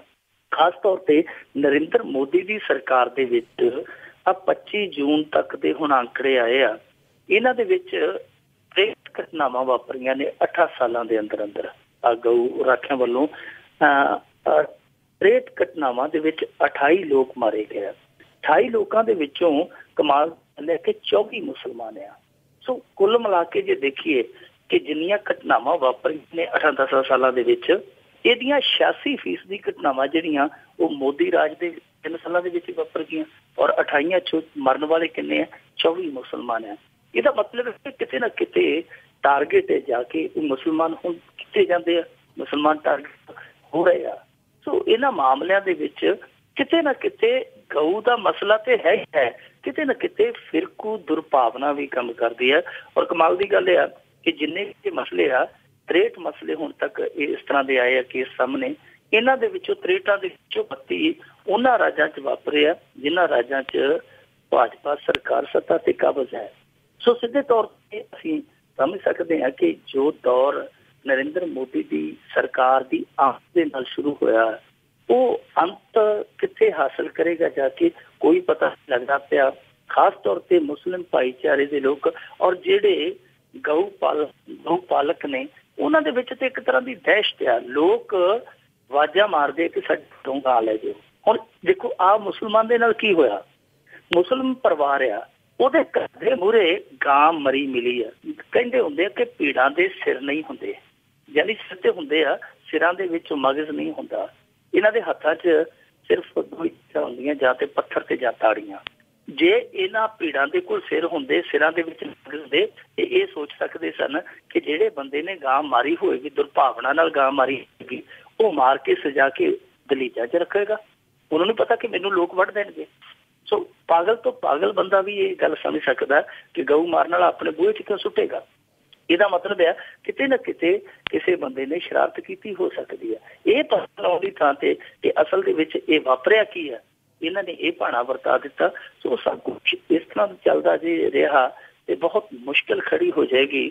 ਹੁਣ ਤੇ ਸਾਡੇ ਇੱਥੋਂ ਦੇ ਜਿਹੜੇ ਸ਼ਾਇਰ ਆ ਉਹ ਵੀ ਕਹਿਣ ਲੱਗ ਪਏ ਆ, ਉਹ ਕਹਿੰਦੇ ਤੁਮਾਰੇ ਵਾਸਤੇ तो आजकल मौसम सुहाना है, हमारी बस्तियां उजड़ी बिखरता आशियाना है, सुना है जब से तू आया है, अपना देश बदला है, हमारे घर में आखिर क्यों वही किस्सा पुराना है। सो ਉਹੀ ਕਿੱਸਾ ਜਿਹੜਾ ਦਹਾਕਿਆਂ ਤੋਂ ਚੱਲਦਾ ਹੈ ਘੱਟ ਗਿਣਤੀਆਂ ਨਾਲ, ਉਹੀ ਕਿੱਸਾ ਬਹੁਤ ਤੇਜ਼ੀ ਦੇ ਨਾਲ ਦੁਹਰਾਇਆ ਜਾ ਰਿਹਾ। ਹਾਂ ਬਿਲਕੁਲ ਜੀ, ਇਹ ਇੱਕ ਦੇਸ਼ ਐਸਾ ਆ ਕਿ ਬੰਦੇ ਦੀ ਕੋਈ ਕਦਰ ਨਹੀਂ ਪਰ ਪਸ਼ੂਆਂ ਦੀ ਕਦਰ ਬਹੁਤ ਹੈਗੀ ਆ। ਤੇ ਅੱਗੇ ਆਪਾਂ ਹਰਿਆਣਾ ਦੀ ਗੱਲ ਕਰਦੇ ਹਾਂ ਕਿ ਬੇਟੀ ਬਚਾਓ ਤੇ ਬੇਟੀ ਪੜ੍ਹਾਓ ਦਾ ਨਾਅਰਾ ਦੇਣ ਵਾਲੀ ਹਰਿਆਣਾ ਦੀ ਸਰਕਾਰ ਹੈ ਜਿਹੜੀ ਔਰਤਾਂ ਪ੍ਰਤੀ ਗੈਰ ਗੰਭੀਰ ਸੋਚ ਸਾਹਮਣੇ ਆਈ। ਦੇਖੋ ਇਹਨਾਂ ਨੇ ਇਹ ਨਾਅਰਾ ਲਾਇਆ ਸੀਗਾ, ਬੇਟੀ ਬਚਾਓ ਬੇਟੀ ਪੜ੍ਹਾਓ, ਕਿ ਬੇਟੀ ਨੂੰ ਕੁੱਟ 'ਚ ਨਾ ਮਾਰੋ, ਉਹਨੂੰ ਪੜ੍ਹਾਓ। ਕਿੱਡਾ ਵਧੀਆ ਨਾਅਰਾ। ਔਰ ਮੇਰੇ ਖਿਆਲ ਦੇ ਨਾਲ ਇਹ ਨਾਅਰਾ ਹਰੇਕ ਘਰ ਦੇ ਵਿੱਚ ਯਥਾਰਥ ਤੌਰ ਤੇ ਨਿਭਣਾ ਚਾਹੀਦਾ। ਪਰ ਹਰਿਆਣੇ ਦੇ ਵਿੱਚ ਜੋ ਕੁਛ ਵਾਪਰਿਆ ਉਹ ਅਸੀਂ ਅਤੀਤ ਦੇ ਵਿੱਚ ਵੀ ਦੇਖਿਆ। ਇਹਨਾਂ ਨੇ ਇੱਕ ਆਪਦਾ ਰਸਾਲਾ ਕੱਢਿਆ, ਸਰਕਾਰੀ ਤੌਰ ਤੇ ਰਸਾਲੇ ਨਿਕਲਦੇ ਆ, ਸਰਕਾਰ ਦੇ ਕੰਮਕਾਰ ਅੱਗੇ ਲੋਕਾਂ ਤੱਕ ਕਨਵੇ ਕੀਤੇ ਜਾਂਦੇ ਆ। ਇੱਕ ਰਸਾਲੇ ਦੇ ਵਿੱਚ ਇਹਨਾਂ ਨੇ ਇੱਕ ਇਸ਼ਤਿਹਾਰ ਛਾਪਿਆ, ਇਸ਼ਤਿਹਾਰ ਤੇ ਲਿਖਿਆ ਘੂੰਘਟ ਕੀ ਆਨ ਬਾਨ ਮਾਰਾ ਹਰਿਆਣਾ ਕੀ ਪਹਿਚਾਨ, ਯਾਨੀ ਜਿਹੜੀ ਘੁੰਡ ਦੀ ਆਨ ਸ਼ਾਨ ਆ ਉਹ ਸਾਡੇ ਹਰਿਆਣੇ ਦੀ ਪਹਿਚਾਨ ਆ। ਮਤਲਬ ਇੱਕ ਪਾਸੇ ਬੇਟੀ ਬਚਾਓ ਬੇਟੀ ਪੜ੍ਹਾਓ, ਦੂਜੇ ਪਾਸੇ ਕਿ ਬੇਟੀ ਪਰਦੇ ਦੇ ਵਿੱਚ ਪਾਓ, ਬੇਟੀ ਗੁਲਾਮੀ ਦਾ ਅਹਿਸਾਸ ਕਰਾਓ ਬੇਟੀ ਨੂੰ ਕਿ ਉਹ ਘੁੰਡ ਤੋਂ ਵੀ ਬਾਹਰ ਨਹੀਂ ਆ ਸਕਦੀ। ਘਰ ਦੀਆਂ ਦਹਲੀਜ਼ਾਂ ਤੇ ਪਾਰ ਕਰਨਾ ਬਹੁਤ ਦੂਰ ਦੀ ਗੱਲ ਹੈ, ਉਹ ਘੁੰਡ ਤੋਂ ਵੀ ਬਾਹਰ ਨਹੀਂ ਆ ਸਕਦੀ। ਐਸੀ ਮਾਨਸਿਕਤਾ ਇਹਨਾਂ ਦੀ ਅੱਜ ਬਾਹਰ ਆਈ ਹੈ। ਸਾਰੇ ਪਾਸੇ ਤੋਏ ਤੋਏ ਹੋਈ, ਸਾਰੇ ਪਾਸੇ ਫਟਕਾਰਾਂ ਪਈਆਂ। ਬਾਅਦ ਦੇ ਵਿੱਚ ਇਹਨਾਂ ਦਾ ਇੱਕ ਮੰਤਰੀ ਰੱਖਿਆ, ਉਹ ਵੈਸੇ ਸਫਾਈਆਂ ਦੇਣ ਤੇ ਰੱਖਿਆ, ਜਾਂ ਬਥਾਵੀਆਂ ਮਾਰ ਛੱਡਦਾ ਜਾਂ ਸਫਾਈਆਂ ਦੇ ਛੱਡਦਾ। ਉਹਦਾ ਨਾਂ ਅਨਿਲ ਵਿਜ ਆ। ਉਹ ਕਹਿੰਦਾ ਜੀ ਅਸੀਂ ਔਰਤਾਂ ਲਈ ਆਹ ਕੀਤਾ, ਔਰਤਾਂ ਲਈ ਉਹ ਕੀਤਾ, ਤੁਹਾਨੂੰ ਉਹ ਤੇ ਦੀਦਾ ਨਹੀਂ, ਤੁਹਾਨੂੰ ਆਹ ਦਿਸ ਪਿਆ, ਕੋਈ ਗੱਲ ਨਹੀਂ ਅਸੀਂ ਵਾਪਸ ਲੈ ਲਵਾਂਗੇ। ਗੱਲ ਇਹ ਨਹੀਂ, ਗੱਲ ਇਹ ਹੈ ਕਿ ਤੁਸੀਂ ਕਰਨੀ ਤੇ ਕਹਿਣੀ 'ਚ ਕਿੰਨੇ ਕੁ ਖਰੇ ਉਤਰਦੇ ਹੋ। ਮੁਰਥਲ ਦੇ ਵਿੱਚ ਜੋ ਵਾਪਰਿਆ ਉਹ ਨਾ ਅਹਿਲੀਅਤ ਹੀ ਨਹੀਂ, ਇਹਨਾਂ ਦੀ ਬਦਕਾਰੀ ਵੀ ਸੀ, ਇਹਨਾਂ ਦੀ ਬਦਨੀਤੀ ਵੀ ਸੀ। ਇਸ ਦੀ ਸਰਕਾਰ ਪਹਿਲਾਂ ਮੁਕਰੀ ਕਿ ਔਰਤਾਂ ਦੇ ਨਾਲ ਇੱਥੇ ਕੋਈ ਜ਼ਿਆਦਤੀ ਹੋਈ ਨਹੀਂ। ਜਦੋਂ ਹਾਈ ਕੋਰਟ ਨੇ ਪੁੱਛਿਆ ਤੇ ਉਹਨਾਂ ਕਿਹਾ ਕਿ ਸਾਡੇ ਕੋਲ ਸਬੂਤ ਪਏ ਸਾਰੇ, ਜਿਹੜੇ ਮੰਨ ਵੀ ਗਏ, ਤੇ ਫਿਰ ਇੱਥੋਂ ਤੱਕ ਕਹਿ ਲੱਗ ਪਏ ਜੇ ਕਿਸੇ ਨਾਲ ਹੋਇਆ ਤੇ ਉਹ ਬੀਬੀ ਆ ਕੇ ਆਪ ਰਿਕਾਰਡ ਕਰਾਵੇ ਆਪਦੇ ਬਿਆਨ। ਦੇਖੋ ਕਿਸ ਤਰ੍ਹਾਂ ਦੀ ਸੰਵੇਦਨਹੀਨਤਾ ਹੈ ਕਿ ਇੱਕ ਵਿਕਟਮ ਆ, ਇੱਕ ਚੱਲ ਕੇ ਤੁਹਾਡੇ ਕੋਲ ਆਵੇ। ਦੂਜਾ ਮੌਕਾ ਉਦੋਂ ਆਇਆ ਸੀਗਾ ਜਿਹੜਾ ਇਹਨਾਂ ਨੇ ਨਾਅਰਾ ਲਾਇਆ, ਔਰ ਇਸ ਨਾਅਰੇ ਤੋਂ ਬਾਅਦ ਇੱਕ ਇਹਨਾਂ ਨੇ ਅੰਕੜਾ ਦਿਖਾਇਆ ਕਿ ਜਿਹੜੀ ਮੁੰਡਿਆਂ ਔਰ ਕੁੜੀਆਂ ਦੇ ਵਿੱਚ ਇੱਕ ਖਾਈ ਹੈ, ਜੋ ਜਿਹਨੂੰ ਆਪਾਂ ਜੈਂਡਰ ਗੈਪ ਕਹਿੰਦੇ ਆ, ਇਹਨਾਂ ਨੇ ਇਹ ਦਿਖਾਇਆ ਕਿ ਜੀ ਸਾਡੇ ਇੱਥੇ ਕੁੜੀਆਂ ਦਾ ਗਿਣਤੀ ਦਾ ਉਹ ਬਹੁਤ ਵੱਡਾ ਗ੍ਰਾਫ ਉੱਤੇ ਗਿਆ, ਬਹੁਤ ਵਧਾ ਚੜਾ ਕੇ ਇਹਨਾਂ ਨੇ ਆંકੜੇ ਪੇਸ਼ ਕਰ ਦਿੱਤੇ। ਪਰ ਜਦੋਂ ਉੱਤੇ ਹਿਸਾਬ ਕਿਤਾਬ ਹੋਇਆ ਤੇ ਉਹਨਾਂ ਨੇ ਕਿਹਾ ਕਿ ਬਹੁਤ ਸਾਰੇ ਜ਼ਿਲ੍ਹਿਆਂ ਦੇ ਵਿੱਚ ਇਹਨਾਂ ਨੇ ਆંકੜੇ ਫਰਜ਼ੀ ਪੇਸ਼ ਕੀਤੇ ਆ। ਕਹਿੰਦਾ ਮਤਲਬ ਕਿ ਆਪਣੀ ਭਲ ਬਣਾਉਣ ਲਈ, ਆਪਣਾ ਜਸ ਖੱਟਣ ਲਈ ਇਹਨਾਂ ਨੇ ਦੇਸ਼ ਦੇ ਨਾਲ ਝੂਠ ਬੋਲਿਆ ਕਿ ਸਾਡੇ ਇੱਥੇ ਜੀ ਕੁੜੀਆਂ ਦੀ ਗਿਣਤੀ ਵੱਧ ਗਈ ਹੈ। ਪਰ ਅਸਲ ਦੇ ਵਿੱਚ ਕੁੜੀਆਂ ਦੀ ਗਿਣਤੀ ਨਹੀਂ ਸੀ ਵਧੀ ਆ, ਕੁੜੀਆਂ ਕਾਗਜ਼ਾਂ ਦੇ ਵਿੱਚ ਪੈਦਾ ਕੀਤੀਆਂ ਗਈਆਂ। ਉਦੋਂ ਵੀ ਇਹਨਾਂ ਦੀ ਸੋਚ ਸਾਹਮਣੇ ਆ ਗਈ, ਹੁਣ ਇਸ ਵਾਰੀ ਇਹਨਾਂ ਦੀ ਸੋਚ ਸਾਹਮਣੇ ਆ ਗਈ ਆ। ਸੋ ਇਹ ਸੋਚ ਜਿਹੜੀ ਅੰਦਰ ਚੱਲਦੀ ਉਹ ਕਿਤੇ ਨਾ ਕਿਤੇ ਆਪਣੇ ਕਰਮਾਂ ਰਾਹੀਂ ਬੰਦੇ ਦੀ ਬਾਹਰ ਆ ਜਾਂਦੀ ਹੈ। ਦੇਖੋ ਉੱਥੇ ਹਰਿਆਣੇ ਦੇ ਵਿੱਚ ਕੀ ਕੁਛ ਹੁੰਦਾ, ਸਾਡੇ ਪੰਜਾਬ ਦੇ ਵਾਂਗੂ ਉੱਥੇ ਵੀ ਆਨਰ ਕਿਲਿੰਗ ਬਹੁਤ ਜ਼ਿਆਦਾ। ਖਾਪ ਪੰਚਾਇਤਾਂ ਦੇ ਇਹੋ ਜਿਹੇ ਫੈਸਲੇ ਕੁੜੀਆਂ ਦੇ ਮਾਮਲੇ 'ਚ ਸਾਹਮਣੇ ਆਉਂਦੇ ਆ ਕਿ 16ਵੀਂ ਸਦੀ, 15ਵੀਂ ਸਦੀ, 14ਵੀਂ ਸਦੀ, ਕਈ ਵਾਰੀ ਤੇ ਉਦੋਂ ਪਿੱਛੋਂ ਵੀ ਜਿਹੜਾ ਸਮਾਂ ਗੁਜ਼ਰਿਆ ਉਹਦੀ ਵੀ ਯਾਦ ਆ ਜਾਂਦੀ ਆ ਕਿ ਉਸ ਮਾਹੌਲ ਦੇ ਵਿੱਚੋਂ ਕੁੜੀਆਂ ਨੂੰ ਅੱਗੇ ਤੋਰਨ ਦਾ। ਹਾਲਾਂਕਿ ਉੱਥੋਂ ਦੀਆਂ ਕੁੜੀਆਂ ਨੇ ਤਰੱਕੀ ਬਹੁਤ ਕੀਤੀ ਆ, ਦੰਗਲ ਵਾਲੀਆਂ ਕੁੜੀਆਂ ਉੱਥੋਂ ਦੀਆਂ ਹੀ ਆ, ਪਹਿਲਵਾਨ ਕੁੜੀਆਂ ਉੱਥੋਂ ਦੀਆਂ ਬਹੁਤ ਤਰੱਕੀ ਕੀਤੀ ਵੀ ਆ। ਪਰ ਬਹੁਤ ਸਾਰੀਆਂ ਕੁੜੀਆਂ ਜਿਹੜੀਆਂ ਤਰੱਕੀ ਕਰ ਸਕਦੀਆਂ, ਪਰ ਸਿਰਫ ਤੇ ਸਿਰਫ ਇਹਨਾਂ ਦੀ ਰੂੜੀਵਾਦੀ ਸੋਚ ਹੈ ਜਿਹੜੀ ਉਹ ਘੱਟ ਆਉਂਦੀ ਹੈ। ਉਸ ਰੂੜੀਵਾਦੀ ਸੋਚ ਨੂੰ ਠੀਕ ਕਰਨ ਦੀ ਥਾਂ, ਖੁੱਲ੍ਹਦਿਲੀ ਵਿਖਾਉਣ ਦੀ ਥਾਂ ਤੇ ਇਸ ਤਰ੍ਹਾਂ ਦੇ ਫੂਕੇ ਨਾਅਰੇ ਲਾ ਕੇ ਤੇ ਇਸ ਤਰ੍ਹਾਂ ਦੀ ਮਾਨਸਿਕਤਾ ਰੱਖਣੀ, ਉਹ ਫਿਰ ਜਿਵੇਂ ਕਹਿੰਦੇ ਹੁੰਦੇ ਨਾ ਕਿ ਜਿੰਨਾ ਮਰਜ਼ੀ ਲਾ ਲਓ ਪਾਊਡਰ, ਮੁਸ਼ਕ ਮਾਰੇਗਾ ਤੁਹਾਡੀ ਜ਼ਹਿਨੀਅਤ ਦਾ ਗੋਬਰ। ਕਿ ਫਿਰ ਉਹ ਕਿਤੇ ਨਾ ਕਿਤੇ ਉਹ ਜਿਹੜਾ ਤੁਹਾਡੀ ਜ਼ਹਿਨੀਅਤ ਦੇ ਵਿੱਚ ਗੋਬਰ ਪਿਆ ਹੁੰਦਾ ਉਹ ਮੁਸ਼ਕ ਮਾਰਦਾ ਹੀ ਮਾਰਦਾ। ਸੋ ਇਹਨਾਂ ਨੂੰ ਇਹ ਆਪਣੀ ਜ਼ਹਿਨੀਅਤ ਦੇ ਵਿੱਚੋਂ ਗੋਬਰ ਕੱਢਣਾ ਚਾਹੀਦਾ। ਜੋ ਇਹ ਅੰਦਰ ਸੋਚ ਰੱਖਦੇ ਆ ਉਸ ਸੋਚ ਨੂੰ ਸਾਫ਼ ਕਿ ਜੋ ਇਹ ਨਾਅਰੇ ਲਾਉਂਦੇ ਉਹਨਾਂ ਨਾਅਰਿਆਂ ਦੇ ਮੁਤਾਬਕ ਸੋਚ ਲੈ ਕੇ ਚੱਲਣ, ਤਾਂ ਹੀ ਇਸ ਰਾਜ ਦੇ ਵਿੱਚ, ਇਸ ਦੇਸ਼ ਦੇ ਵਿੱਚ ਕੁੜੀਆਂ ਨੂੰ ਬਰਾਬਰਤਾ ਮਿਲੇਗੀ, ਕੁੜੀਆਂ ਨੂੰ ਹੱਕਦਾਰੀ ਮਿਲੇਗੀ, ਕੁੜੀਆਂ ਨੂੰ ਮੌਕੇ ਮਿਲਣਗੇ। ਬਿਲਕੁਲ ਜੀ, ਔਰਤਾਂ ਤੇ ਉੱਥੇ ਬਹੁਤ ਪਿੱਛੇ ਹੈਗੀਆਂ ਹਰਿਆਣੇ ਦੇ ਵਿੱਚ, ਕਈ ਜੋ ਮਰਜ਼ੀ ਜਾਣ। ਤੇ ਅੱਗੇ ਆਪਾਂ ਕਰਦੇ ਹਾਂ ਦਿੱਲੀ ਦੀ ਅਸੈਂਬਲੀ ਦੇ ਵਿੱਚ 2 ਨੌਜਵਾਨਾਂ ਨੇ ਪਰਚੇ ਸੁੱਟੇ। ਦੇਖੋ ਅੱਜ ਇੱਥੇ ਵੀ ਇੱਕ ਵਾਰ ਫਿਰ ਜਿਹੜੀ ਸਾਡੇ ਇੱਥੋਂ ਦੀ ਅਸੈਂਬਲੀ ਦੀ ਹਾਲਚਾਲ ਹੈ, ਹਾਲਤ ਕਹਿ ਲਓ, ਹਾਲਚਲ ਕਹਿ ਲਓ, ਕਾਫੀ ਖਰਾਬ ਹੋਈ ਹੈ। ਇੱਕ ਵਾਰ ਫਿਰ ਇਹ ਲੋਕਤੰਤਰ ਦੇ ਜਿਹੜੇ ਮੰਦਰ ਕਹਿ ਜਾਂਦੇ ਆ, ਇਹਨਾਂ ਦੇ ਵਿੱਚ ਵਾਹਵਾ ਖੱਪ ਪਈ ਹੈ। ਇਹ ਵਿਧਾਨ ਸਭਾ ਦਾ ਜੇ ਇੱਕ ਇਜਲਾਸ ਸੀਗਾ ਇਹਨਾਂ ਦਾ, ਉਹਦੇ ਵਿੱਚ ਕੀ ਹੋਇਆ ਕਿ ਦਰਸ਼ਕ ਗੈਲਰੀ ਦੇ ਵਿੱਚ 2 ਨੌਜਵਾਨ ਬੈਠੇ ਸੀ, ਉਹਨਾਂ ਨੇ ਪਰਚੇ ਸੁੱਟੇ। ਪਰਚੇ ਉਹ ਸਤਿੰਦਰ ਜੈਨ ਦੇ ਅਸਤੀਫੇ ਨੂੰ ਲੈ ਕੇ ਸੀਗੇ। ਬਾਅਦ ਦੇ ਵਿੱਚ ਇਹਨਾਂ ਨਾਲ ਧੱਕਾ ਮੁੱਕੀ ਕਰਕੇ ਇਹਨਾਂ ਨੂੰ ਕੱਢ ਦਿੱਤਾ ਗਿਆ। ਦੱਸਦੇ ਆ ਕਿ ਬਾਅਦ ਦੇ ਵਿੱਚ ਇੱਕ ਦਫ਼ਤਰ 'ਚ ਲਿਜਾ ਕੇ ਇਹਨਾਂ ਨੂੰ ਕੁੱਟਿਆ ਮਾਰਿਆ ਵੀ ਗਿਆ। ਦੱਸਦੇ ਇਹ ਆ ਕਿ ਇਹ ਦੋਵੇਂ ਆਮ ਆਦਮੀ ਪਾਰਟੀ ਨਾਲ ਤਾਲੁਕ ਰੱਖਦੇ ਸਨ। ਇਹਨਾਂ ਨੇ ਦਾਅਵਾ ਵੀ ਕੀਤਾ ਕਿ ਅਸੀਂ ਆਮ ਆਦਮੀ ਪਾਰਟੀ ਦੇ ਕਾਰਕੁਨ ਹਾਂ, ਪਰ ਕੀ ਕਰੀਏ, ਮਜਬੂਰੀ ਬਸ ਸਾਨੂੰ ਕਦਮ ਚੁੱਕਣਾ ਪਿਆ ਕਿਉਂਕਿ ਸਾਡਾ ਜਿਹੜਾ ਕਮਾਂਡਰ ਹੈ ਅਰਵਿੰਦ ਕੇਜਰੀਵਾਲ, ਉਹ ਤੇ ਬੋਲਾ ਹੋ ਚੁੱਕਾ, ਉਹਨੂੰ ਤੇ ਸੁਣਾਈ ਕੁਛ ਨਹੀਂ ਦਿੰਦਾ। ਸੋ ਅਸੀਂ ਇਹਦੇ ਕੰਨਾਂ 'ਚ ਆਵਾਜ਼ ਪਹੁੰਚਾਉਣ ਲਈ ਇਹ ਕਰਮ ਚੁੱਕਿਆ। ਔਰ ਉਹਨਾਂ ਨੇ ਪਰਚਾ ਤੇ ਲਿਖਿਆ ਵੀ ਹੈ ਕਿ ਸਾਡੀ ਕੋਈ ਮਾੜੀ ਭਾਵਨਾ ਨਹੀਂ, ਸਾਡਾ ਕੋਈ ਨੁਕਸਾਨ ਪਹੁੰਚਾਉਣ ਦਾ ਮੰਤਵ ਨਹੀਂ, ਅਸੀਂ ਸਿਰਫ ਤੇ ਸਿਰਫ ਆਪਣੀ ਗੱਲ ਪਹੁੰਚਾਉਣਾ ਹੈ। ਦੱਸਦੇ ਤਾਂ ਇਹ ਵੀ ਹੈ ਕਿ ਇਹਨਾਂ ਦੋਨਾਂ ਦੇ ਵਿੱਚੋਂ ਇੱਕ ਬੰਦਾ ਜਿਹੜਾ ਉਹ ਆ ਜਿਹੜਾ ਆਮ ਆਦਮੀ ਪਾਰਟੀ ਦੀ ਦਿੱਲੀ ਦੀ ਟਿਕਟ ਤੋਂ ਚੋਣ ਵੀ ਲੜ ਚੁੱਕਾ। ਸੋ ਇੱਕ ਉਹਦਾ ਨਾਮ ਰਾਣਾ ਦੱਸਿਆ ਜਾ ਰਿਹਾ, ਹਾਲਾਂਕਿ ਪੂਰਾ ਨਾਮ ਉਹਦਾ ਸਾਹਮਣੇ ਆਇਆ ਹਾਲ ਦੀ ਘੜੀ। ਉਹ ਕਹਿੰਦੇ ਕਿ ਇੱਕ ਬੰਦਾ ਜਿਹੜਾ ਉਹ ਇੱਕ MLA ਦੀ ਚੋਣ ਲੜ ਚੁੱਕਾ। ਸੋ ਇਹਦਾ ਮਤਲਬ ਹੈ ਕਿ ਕਿਤੇ ਨਾ ਕਿਤੇ ਆਮ ਆਦਮੀ ਪਾਰਟੀ ਨਾਲ ਤਾਲੁਕ ਰੱਖਦੇ ਰਹੇ ਆ, ਕਿਉਂਕਿ ਅੱਜ ਕੱਲ ਇਹਨਾਂ ਤੋਂ ਲੋਕੀ ਪਾਸੇ ਵੀ ਬਹੁਤ ਹਟਦੇ ਆ ਤੇ ਪਾਸੇ ਹਟ ਕੇ ਉਹ ਐਸੇ ਟਿਕਾਣੇ ਤੇ ਜਾ ਲੱਗੇ ਆ ਜਿਹੜੇ ਇਹਨਾਂ ਦੇ ਟਿਕਾਣਿਆਂ ਤੇ ਤੀਰ ਅਕਸਰ ਮਾਰਦੇ ਰਹਿੰਦੇ ਆ। ਹੁਣ ਅਸਲ ਕਹਾਣੀ ਦਾ ਪਤਾ ਨਹੀਂ, ਪਰ ਹਾਲ ਦੀ ਘੜੀ ਉਹਨਾਂ ਦੋਨਾਂ ਨੂੰ ਇਹਨਾਂ ਨੇ 1-1 ਮਹੀਨੇ ਦੀ ਕੈਦ ਵੀ ਸੁਣਾ ਦਿੱਤੀ ਹੈ, ਕਿਉਂਕਿ ਇਹਨਾਂ ਦੇ ਨਾਲ ਦੀ ਨਾਲ ਮਤਾ ਲੈ ਆਂਦਾ, ਜੋ ਵਿਸ਼ੇਸ਼ ਅਧਿਕਾਰ ਹਨਣ ਦਾ ਹੁੰਦਾ, ਮਰਜ਼ਾ ਦਾ ਮਤਾ ਹੁੰਦਾ, ਉਹ ਮਤਾ ਲਿਆ ਕੇ ਇਹਨਾਂ ਨੇ ਸਜ਼ਾ ਸੁਣਾ ਦਿੱਤੀ। ਸਪੀਕਰ ਸਾਹਿਬ ਨੇ 1-1 ਮਹੀਨੇ ਦੀ ਕੈਦ ਕਰ ਦਿੱਤੀ ਹੈ। ਇਸ ਗੱਲੋਂ ਲੋਕ ਥੋੜੇ ਜਿਹੇ ਇਹਨਾਂ ਤੇ ਸਵਾਲ ਚੁੱਕਦੇ ਪਏ ਆ, ਕਿਉਂਕਿ ਜੋ ਉਹਨਾਂ ਨੌਜਵਾਨਾਂ ਨੇ ਕੀਤਾ ਉਹ ਤੇ ਗਲਤ ਕੀਤਾ, ਉਹਨਾਂ ਦਾ ਤਰੀਕਾ ਗਲਤ ਸੀ। ਔਰ ਸਭ ਤੋਂ ਪਹਿਲੀ ਗੱਲ ਤੇ ਇਹ ਜਾਂਚ ਪੜਤਾਲ ਹੋਣੀ ਚਾਹੀਦੀ ਹੈ ਕਿ ਉਹ ਬੰਦੇ ਆਏ ਕਿਹਦੇ ਨਾਲ ਸਨ। ਕੀ ਕੋਈ ਆਮ ਆਦਮੀ ਪਾਰਟੀ ਦਾ ਲੀਡਰ ਉਹਨਾਂ ਨੂੰ ਅਸੈਂਬਲੀ ਤੱਕ ਲੈ ਕੇ ਆਇਆ, ਜਾਂ ਕਿ ਕੋਈ ਉਹਦਾ ਕਰਮਚਾਰੀ ਉਹਨਾਂ ਨੂੰ ਆਪਣੇ ਪੱਧਰ ਤੇ ਅੰਦਰ ਲੈ ਕੇ ਆਇਆ? ਇਹਦੀ ਪਹਿਲਾਂ ਜਾਂਚ ਪੜਤਾਲ ਹੋਣੀ ਚਾਹੀਦੀ ਸੀ। ਦੂਜੀ ਗੱਲ ਆ, ਉਹਨਾਂ ਨੂੰ ਪੁਲਿਸ ਦੇ ਹਵਾਲੇ ਕਰ ਦਿੱਤਾ ਜਾਂਦਾ, ਜੋ ਕਾਰਵਾਈ ਬਣਦੀ ਸੀ ਉਹਨਾਂ ਤੇ ਹੋ ਜਾਣੀ। ਜਿਹੜੀ ਸਭ ਤੋਂ ਇਸ ਸਮੇਂ ਦੀ ਚਰਚਾ ਹੈ ਉਹ ਇਹੋ ਹੀ ਆ ਕਿ ਇਹਨਾਂ ਨੂੰ ਪਹਿਲਾਂ ਕੁੱਟਿਆ ਗਿਆ, ਮਾਰਿਆ ਗਿਆ, ਉਸ ਤੋਂ ਬਾਅਦ ਸਪੀਕਰ ਨੇ 1 ਮਹੀਨੇ ਦੀ ਕੈਦ ਸੁਣਾ ਦਿੱਤੀ ਹੈ। ਲੋਕ ਥੋੜੇ ਜਿਹੇ ਇਸ ਤੋਂ ਸਖਤੇ 'ਚ ਆ, ਹਾਲਾਂਕਿ ਸਾਰੇ ਇਕਮਤ ਹੋ ਕੇ ਇਸ ਚੀਜ਼ ਦਾ ਵਿਰੋਧ ਕਰਦੇ ਪਏ। ਭਾਰਤੀ ਜਨਤਾ ਪਾਰਟੀ ਵਾਲਿਆਂ ਨੇ ਵੀ ਵਿਰੋਧ ਕੀਤਾ ਕਿ ਇਸ ਤਰ੍ਹਾਂ ਅਸੈਂਬਲੀ ਦੇ ਵਿੱਚ ਜਾ ਕੇ ਵਿਰੋਧ ਕਰਨਾ ਇਹ ਤਰੀਕਾ ਜਾਇਜ਼ ਨਹੀਂ, ਇਹ ਤਰੀਕਾ ਠੀਕ ਨਹੀਂ। ਸਾਰੇ ਇਸ ਗੱਲ ਤੇ ਇਕਮਤ ਆ। ਹਾਲਾਂਕਿ ਕਪਿਲ ਮਿਸ਼ਰਾ ਇਕੱਲਾ ਹੀ ਜਿਹੜਾ ਇੱਕ ਪਾਸੇ ਖੜਾ ਖੁਸ਼ੀ 'ਚ ਨੱਚੀ ਜਾਂਦਾ ਕਿ ਵਾਹਵਾ ਹੋਈ ਜਵਾਕਾਂ ਨੂੰ ਕਹੀ ਜਾਂਦਾ, ਪਰ ਦੂਜੇ ਲੋਕ ਹੈ ਜਿਹੜੇ ਉਹ ਇਸ ਨੂੰ ਸਮਝਦੇ ਪਏ ਕਿ ਇਹ ਕਿਰਤ ਹੈ ਜਿਹੜੀ ਗਲਤ ਆ। ਪਰ ਇਸ ਚੀਜ਼ ਤੇ ਸਵਾਲ ਉੱਠਦੇ ਪਏ ਆ ਕਿ 1 ਮਹੀਨੇ ਦੀ ਕੈਦ ਕਰਨੀ ਜ਼ਰੂਰੀ ਸੀ। ਅਕਸਰ ਉਹ ਨੌਜਵਾਨ ਸਨ ਜੋ ਉਹਨਾਂ ਨੇ ਕੀਤਾ, ਠੀਕ ਹੈ, ਮਾੜਾ ਕੀਤਾ, ਉਹਨਾਂ ਨੂੰ ਪੁਲਿਸ ਦੇ ਹਵਾਲੇ ਕਰ ਦਿੱਤਾ ਜਾਂਦਾ, ਜੋ ਕਾਰਵਾਈ ਹੋਣੀ ਸੀਗੀ ਉਹ ਪੁਲਿਸ ਕਰ ਗਈ।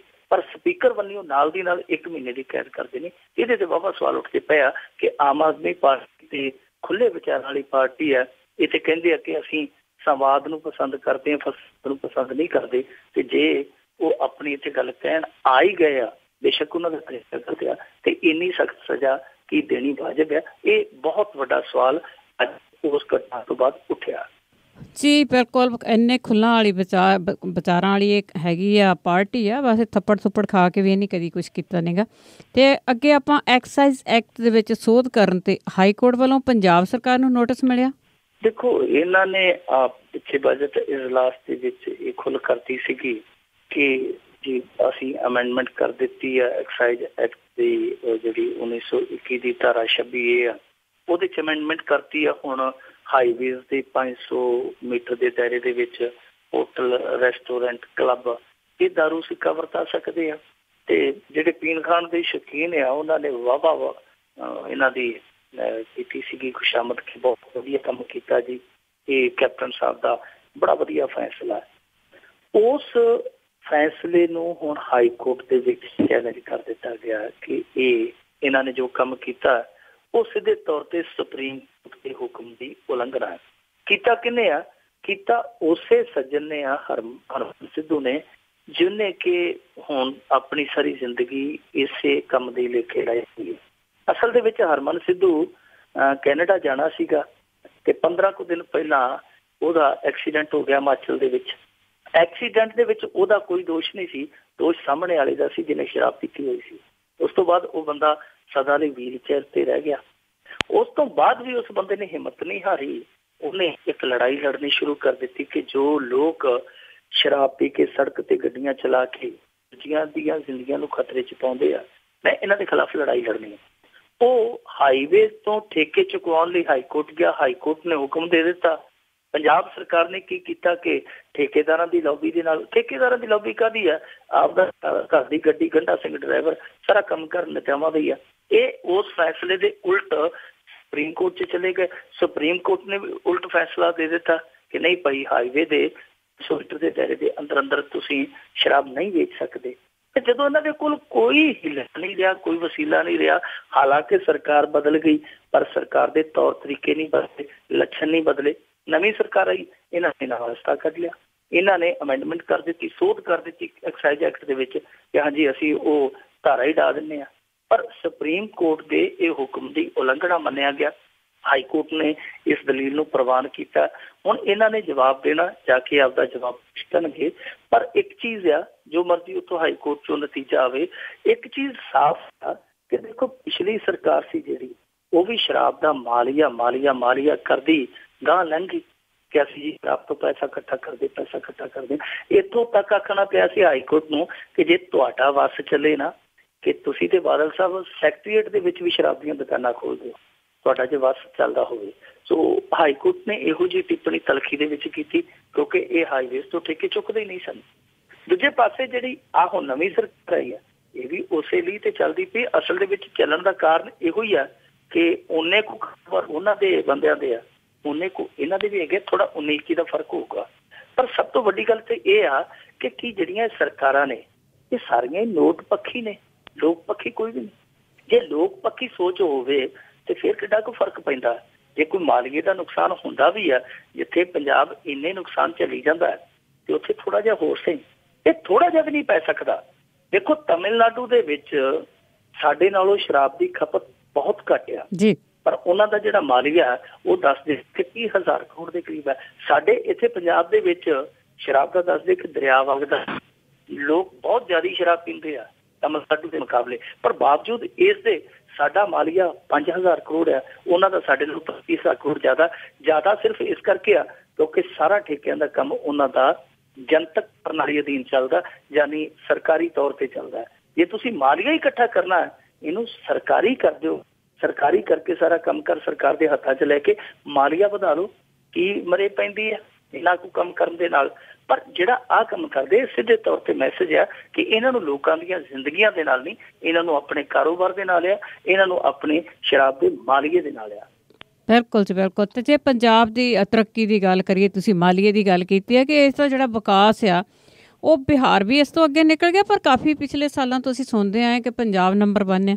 ਦੇਖੋ ਇਹਦੇ ਵਿੱਚ ਇੱਕ ਦੋ ਚੀਜ਼ਾਂ ਹੈਗੀਆਂ ਨੇ। ਇੱਕ ਤੇ ਇਹ ਆ ਕਿ ਪੰਜਾਬ ਦੇ ਕਿਸਾਨ ਦੀ ਆਮਦਨ ਪੂਰੇ ਦੇਸ਼ ਦੇ ਕਿਸਾਨ ਤੋਂ ਜ਼ਿਆਦਾ ਹੈ। 18-19 ਹਜ਼ਾਰ ਆਮਦਨ ਹੈ ਇੱਕ ਕਿਸਾਨ ਦੀ ਔਸਤਨ, ਜਦਕਿ ਜਿਹੜਾ ਕੌਮੀ ਪੱਧਰ ਤੇ ਹੈ ਔਸਤ ਉਹ ਬਣਦਾ 6400 ਕੁਛ ਰੁਪਈਏ। ਤਾਂ ਇਸ ਆਧਾਰ ਤੇ ਅਸੀਂ ਕਹਿ ਸਕਦੇ ਕਿ ਠੀਕ ਆ ਕਿਸਾਨ ਦੀ ਆਮਦਨ ਹੈ, ਪਰ ਕੁਛ ਮਾਮਲਿਆਂ ਦੇ ਵਿੱਚ ਅੰਕੜੇ ਦੱਸਦੇ ਆ ਕਿ ਪੰਜਾਬ ਤੇਜ਼ੀ ਦੇ ਨਾਲ ਸੁਸਤੀ ਫੜਦਾ ਜਾ ਰਿਹਾ। ਹੁਣ ਇੱਕ ਰਿਪੋਰਟ ਆਈ ਹੈ, ਇਹਨਾਂ ਨੇ ਵਾਈਟ ਪੇਪਰ ਜਾਰੀ ਕੀਤਾ ਸੀ, ਉਹਦੇ ਵਿੱਚੋਂ ਹੀ ਨਿਕਲੀ ਹੈ ਕਿ ਜਿਹੜੀ ਕੌਮੀ ਵਿਕਾਸ ਦਰ ਆ, ਜਿਹੜੀ ਕਿ ਇਸ ਸਮੇਂ ਸਾਡੀ ਮੇਰੇ ਖਿਆਲ ਦੇ ਨਾਲ, ਕਿਉਂਕਿ ਜੁਲਾਈ ਦੇ ਵਿੱਚ ਨਵੇਂ ਅੰਕੜੇ ਆ ਜਾਣੇ ਆ, ਪਿਛਲੇ ਸਾਲ ਦੇ ਅੰਕੜਿਆਂ ਦੇ ਮੁਤਾਬਕ ਹੈਗੀ ਆ 5.60 ਤੋਂ 7.60 ਦੇ ਦਰਮਿਆਨ। ਤੇ ਪੰਜਾਬ ਦੀ ਜਿਹੜੀ ਇਸ ਵਕਫੇ ਦੀ ਵਿਕਾਸ ਦਰ ਆ ਉਹ ਹੈਗੀ ਆ 6.2 ਯਾਨੀ 6.20%। ਇਹਦਾ ਮਤਲਬ ਕਿ ਜਿਹੜੀ ਕੌਮੀ ਵਿਕਾਸ ਦਰ ਆ, ਜਿਹੜੀ ਸਾਰੇ ਦੇਸ਼ ਦੀ ਵਿਕਾਸ ਦਰ ਆ, ਪੰਜਾਬ ਉਹਦੇ ਨਾਲੋਂ ਵੀ ਸਲੋਲੀ ਪਛੜਦਾ ਜਾ ਰਿਹਾ। ਹੁਣ ਜਿਹੜੀ ਕੌਮੀ ਵਿਕਾਸ ਦਰ ਆ, ਇਹਦੇ 'ਚ ਇੱਕ ਚੀਜ਼ ਬੜੀ ਦੇਖਣ ਵਾਲੀ ਔਰ ਹੈਰਾਨ ਕਰਦੀ ਹੈ, ਉਹ ਇਹ ਹੈ ਕਿ ਬਿਹਾਰ ਦੀ ਜਿਹੜੀ ਵਿਕਾਸ ਦਰ ਆ ਉਹ ਪੰਜਾਬ ਦੀ ਵਿਕਾਸ ਦਰ ਦੇ ਮੁਕਾਬਲੇ 10.85% ਹੈ। ਯਾਨੀ ਜਿਹੜਾ ਬਿਹਾਰ ਇਸ ਸਮੇਂ ਪਰ ਕੈਪੀਟਾ ਇਨਕਮ ਮਾਮਲੇ 'ਚ ਸਭ ਤੋਂ ਥੱਲੇ ਹੈ ਦੇਸ਼ ਦੇ ਵਿੱਚ, ਉਹੀ ਬਿਹਾਰ ਹੈ ਜਿਹੜਾ ਉਹ ਤੇਜ਼ੀ ਦੇ ਨਾਲ ਇਸ ਮਸਲੇ ਤੇ ਗਰੋ ਕਰਦਾ ਪਿਆ। ਉਹਦੀ ਵਿਕਾਸ ਦਰ ਹੈ ਜਿਹੜੀ ਉਹ ਤੇਜ਼ੀ ਦੇ ਨਾਲ ਉੱਤੇ ਜਾ ਰਹੀ ਹੈ। ਹੁਣ ਇਹ ਪੰਜਾਬ ਦੇ ਵਿੱਚ ਕਿਵੇਂ ਵਾਪਰਿਆ, ਕਿਉਂ ਵਾਪਰਿਆ, ਇਹ ਤੇ ਬਹੁਤ ਲੰਮੀ ਚੌੜੀ ਇਸ ਦਾ ਵਿਸ਼ਾ, ਪਰ ਅੰਕੜੇ ਕਹਾਣੀ ਦੱਸ ਦਿੰਦੇ ਆ। ਦਰਅਸਲ ਜਦੋਂ ਪੰਜਾਬ ਤੇ ਹਰਿਆਣੇ ਦਾ ਨਖੇੜਾ ਹੋਇਆ ਤਾਂ ਕਹਿ ਲਈਏ ਕਿ ਪੰਜਾਬ ਚੋਂ ਨਿਕਲ ਕੇ ਹਰਿਆਣਾ ਅੱਡ ਹੋਇਆ। ਉਸ ਸਮੇਂ ਪੰਜਾਬ ਦੀ ਪਰ ਕੈਪੀਟਾ ਇਨਕਮ ਪੂਰੇ ਦੇਸ਼ ਦੇ ਵਿੱਚ ਛੋਟੀ ਤੇ ਸੀ ਤੇ ਹਰਿਆਣੇ ਦੇ ਨਾਲੋਂ ਵੀ ਕਈ ਗੁਣਾ ਜ਼ਿਆਦਾ ਸੀ। ਪਰ ਅੱਜ ਦੀ ਤਾਰੀਖ ਦੇ ਵਿੱਚ ਕੁਝ ਕਹਾਣੀ ਹੋ ਰਿਹਾ। ਇਸ ਸਮੇਂ ਗੋਆ ਦੀ ਜਿਹੜੀ ਪਰ ਕੈਪੀਟਾ ਇਨਕਮ ਆ ਉਹ ਲਗਭਗ ਪੌਣੇ 3 ਲੱਖ ਆ। ਦਿੱਲੀ ਦੀ ਹੈ ਜਿਹੜੀ ਉਹ ਹੈਗੀ ਆ ਲਗਭਗ 2.5 ਲੱਖ। ਚੰਡੀਗੜ੍ਹ ਦੀ ਹੈ ਜਿਹੜੀ ਉਹ ਹੈਗੀ ਹੈ 2,40,000। ਪਰ ਪੰਜਾਬ ਦੀ ਪਰ ਕੈਪੀਟਾ ਇਨਕਮ ਹੈ ਜਿਹੜੀ ਉਹ ਹੈਗੀ ਹੈ 1,14,562 ਰੁਪਏ। ਤੇ ਜੇ ਹਰਿਆਣੇ ਦੀ ਗੱਲ ਕਰ ਲਈਏ ਜਿਹੜਾ ਕਿ ਵਿੱਚੋਂ ਨਿਕਲਿਆ ਪੰਜਾਬ ਦੇ ਤੇ ਜਿਹੜਾ ਵੰਨ ਸਮੇਂ ਪੰਜਾਬ ਤੋਂ ਬਹੁਤ ਪਿੱਛੇ ਸੀ, ਅੱਜ ਉਹੀ ਪੰਜਾਬ ਹਰਿਆਣੇ ਦੇ ਮੁਕਾਬਲੇ 36,000 ਰੁਪਇਆ ਪਰ ਕੈਪੀਟਾ ਇਨਕਮ ਦੇ ਮਾਮਲੇ 'ਚ ਪਛੜਿਆ ਹੋਇਆ। ਮਤਲਬ ਇਹਨਾਂ ਦੀ 1,14,562 ਰੁਪਏ ਪਰ ਕੈਪੀਟਾ ਇਨਕਮ ਹੈ, ਜਦਕਿ ਇਹਦੇ ਮੁਕਾਬਲੇ ਹਰਿਆਣੇ ਦੀ 1,50,260 ਰੁਪਇਆ ਪਰ ਕੈਪੀਟਾ ਇਨਕਮ ਹੈ। ਇਹਦਾ ਮਤਲਬ ਕਿ 36,000 ਰੁਪਏ ਦਾ ਫਰਕ ਹੈ। ਹੁਣ ਤੁਸੀਂ ਆਪ ਹੀ ਅੰਦਾਜ਼ਾ ਲਾ ਲਓ ਕਿ ਜਿਹੜੀ ਕੌਮੀ ਸਾਡੀ ਪਰ ਕੈਪੀਟਾ ਇਨਕਮ ਆ ਉਹ ਇਸ ਸਮੇਂ ਹੈਗੀ ਹੈ 93,293 ਰੁਪਏ। ਤਾਂ ਜਿਹੜੀ ਆਹ ਜੁਲਾਈ ਮਹੀਨੇ 'ਚ ਨਵੇਂ ਅੰਕੜੇ ਆਉਣਗੇ ਜਿਹੜੀ ਲੱਖ ਰੁਪਏ ਤੋਂ ਪਾਰ ਕਰ ਜਾਏਗੀ। ਯਾਨੀ ਜਿਹੜੀ ਕੌਮੀ ਪਰ ਕੈਪੀਟਾ ਇਨਕਮ ਆ ਉਹ ਵੀ ਪੰਜਾਬ ਦੇ ਬਿਲਕੁਲ ਖਿਆ ਖੜੀ ਹੈ, ਜਿਹੜੀ ਕਿ ਕਿਸੇ ਸਮੇਂ ਕਈ ਗੁਣਾ ਥੱਲੇ ਹੁੰਦੀ ਸੀ। ਇਹ ਤੋਂ ਪਤਾ ਲੱਗਦਾ ਕਿ ਪੰਜਾਬ ਦੀ ਰਫ਼ਤਾਰ ਜਿਹੜਾ ਛੁੱਟੀ ਤੇ ਸੀ ਪੰਜਾਬ ਇਹਨਾਂ ਮਾਮਲਿਆਂ 'ਚ, ਉਹਦੀ ਰਫ਼ਤਾਰ ਸੁਸਤ ਪੈ ਗਈ, ਦੂਸਰਿਆਂ ਦੀ ਰਫ਼ਤਾਰ ਚੁਸਤ ਹੋ ਗਈ। ਹੁਣ ਸਰਕਾਰ ਬਦਲੀ ਹੈ, ਇਸ ਸਰਕਾਰ ਦੀ ਬਦਲੀ ਵਿੱਚ ਜੇ ਤੇ ਕੁਛ ਬਦਲਿਆ ਫਿਰ ਤੇ ਇਹ ਆંકੜੇ ਵੀ ਬਦਲ ਜਾਣਗੇ। ਤੇ ਜੇ ਨੀਤੀਆਂ ਇਸੇ ਤਰ੍ਹਾਂ ਹੀ ਰਹੀਆਂ, ਜੇ ਇਸੇ ਤਰ੍ਹਾਂ ਥੱਕੇ ਟੁੱਟੇ ਜੇ ਹਾਕਮ ਇੱਧਰੋਂ ਕਰ ਲਿਆ ਉੱਧਰੋਂ ਕਰ ਲਿਆ ਬਿਆਨ ਦੇ ਕੇ ਇੱਦਾਂ ਹੀ ਸਾਰ ਲਿਆ, ਫਿਰ ਮੇਰੇ ਖਿਆਲ ਦੇ ਨਾਲ ਜਿਹੜੀ ਕੌਮੀ ਪਰ ਕੈਪੀਟਾ ਇਨਕਮ ਆ ਬਹੁਤ ਜਲਦੀ ਪੰਜਾਬ ਵਧੇਗੀ। ਜਿਹੜਾ ਮਸਲਾ ਹਰਿਆਣੇ ਦਾ ਉਹ ਤੇ ਬਹੁਤ ਅੱਗੇ ਨਿਕਲ ਜਾਏਗਾ। ਤੇ ਮੈਨੂੰ ਤੇ ਡਰ ਇਹ ਆ ਕਿ ਜਿਸ ਤਰੀਕੇ ਦੇ ਨਾਲ ਬਿਹਾਰ ਗਰੋ ਕਰਦਾ ਪਿਆ, ਆਉਣ ਵਾਲੇ ਸਮੇਂ 'ਚ ਉਹ ਬਹੁਤ ਵੱਡੀ ਛਾਲ ਲਾ ਦੇਣਗੇ। ਤਾਂ ਇਹਦਾ ਮਤਲਬ ਹੈ ਕਿ ਪੰਜਾਬ ਨੂੰ ਬਹੁਤ ਕੁਝ ਕਰਨਾ ਪਵੇਗਾ। ਇੱਕ ਤੇ ਹੈ ਕਿ ਖੇਤੀ ਤੋਂ ਇਲਾਵਾ ਇਹਨਾਂ ਨੂੰ ਹੋਰ ਆਪਣਾ ਜਿਹੜਾ ਸਕਲ ਉਤਪਾਦ, ਜਦੋਂ ਘਰੇਲੂ ਸਕਲ ਉਤਪਾਦ ਕਹਿੰਦੇ ਆ, ਹੋਰ ਖੇਤਰਾਂ 'ਚ ਵੀ ਵਧਾਉਣਾ ਪਵੇਗਾ। ਇਹਦੇ ਨਾਲ ਜਿਹੜੇ ਇਹਨਾਂ ਦੇ ਬੇਰੁਜ਼ਗਾਰ ਆ ਉਹਨਾਂ ਨੂੰ ਸਕਿਲਡ ਕਰਨਾ ਪਵੇਗਾ, ਉਹਨਾਂ ਦੀ ਊਰਜਾ ਵੇਸਟ ਕਰਕੇ ਨਹੀਂ ਸਰਨਾ, ਉਹਨਾਂ ਨੂੰ ਕੰਮ ਦੇਣਾ ਪਵੇਗਾ। ਪਰ ਇੱਕ ਬਹੁਤ ਵੱਡੀ ਚੁਣੌਤੀ ਹੈ, ਇਹ ਬਹੁਤ ਮੁਸ਼ਕਲ ਟਾਸਕ ਆ, ਪਰ ਮੁਸ਼ਕਲ ਦਾ ਮਤਲਬ ਨਾਮੁਮਕਿਨ ਨਹੀਂ, ਕੀਤਾ ਜਾ ਸਕਦਾ, ਕਰਨ ਵਾਲੇ ਚਾਹੀਦੇ ਆ। ਵੇਖਦੇ ਆ ਕਿ ਇਹ ਕਰਨ ਵਾਲੇ ਕੁਝ ਕਰਦੇ ਆ ਜਾਂ ਸਿਰਫ ਤੇ ਸਿਰਫ ਗੱਲਾਂ ਹੀ ਕਰਦੇ ਆ। ਬਿਲਕੁਲ ਜੀ, ਕਿਤੇ ਇਹ ਨਾ ਹੋਵੇ ਕਿ ਪੰਜਾਬ ਦਾ ਨੌਜਵਾਨ ਦਿਹਾੜੀਆਂ ਲਾਉਣ ਬਿਹਾਰ ਵੱਲ ਨੂੰ ਤੁਰ ਪਵੇ। ਅੱਗੇ ਇੱਕ ਕਫਨ ਯੋਜਨਾ ਤਿਆਰ ਕੀਤੀ ਪੰਜਾਬ ਸਰਕਾਰ ਨੇ, ਇਹ ਕੀ ਚੀਜ਼ ਹੈ?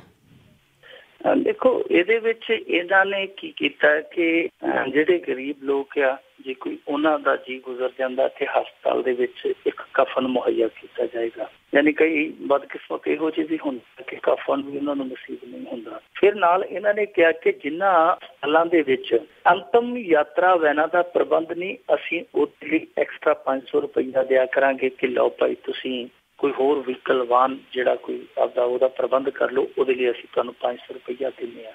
ਚਲੋ ਹੈ ਤੇ ਵੈਸੇ 500 ਰੁਪਈਆ ਬੜਾ ਮਾਮੂਲੀ ਹੈ, ਕਿਉਂਕਿ ਜੇ ਅੰਤਮ ਯਾਤਰਾ ਵੈਨ 10 ਕਿਲੋਮੀਟਰ ਵੀ ਸ਼ਹਿਰ ਤੋਂ ਸਾਈਡ ਤੇ ਜਾਣੀ ਹੋਵੇ, 15 ਵੀ ਜਾਣੀ ਹੋਵੇ, ਤਾਂ ਉਹ 500 ਤੋਂ ਕਈ 2-3 ਗੁਣਾ ਜ਼ਿਆਦਾ ਮੰਗਦੇ ਆ। ਖੈਰ ਚਲੋ ਫਿਰ ਵੀ ਇਹ ਜੋ ਕਰਦੇ ਪਏ ਠੀਕ, ਅਸੀਂ ਇਹਨੂੰ ਬਹੁਤਾ ਨਹੀਂ ਲੈਂਦੇ। ਪਰ ਸਭ ਤੋਂ ਵੱਡਾ ਸਵਾਲ ਤੇ ਇਹ ਆ ਕਿ ਜਿਹੜੇ ਲੋਕ 70 ਸਾਲਾਂ ਦੇ ਵਿੱਚ ਲੋਕਾਂ ਨੂੰ ਕਫਨ ਜੋਗੇ ਨਹੀਂ ਕਰ ਸਕੇ, ਉਹ ਇਹਨਾਂ ਲੋਕਾਂ ਨੂੰ ਜਿਉਣ ਜੋਗੇ ਕਦੋਂ ਕਰਨਗੇ? ਕਿੰਨੀਆਂ ਸਦੀਆਂ ਲੱਗਣਗੇ ਤੇ ਜਦੋਂ ਲੋਕ ਜਿਉਂਦਿਆਂ ਚ ਹੋ ਜਾਣਗੇ।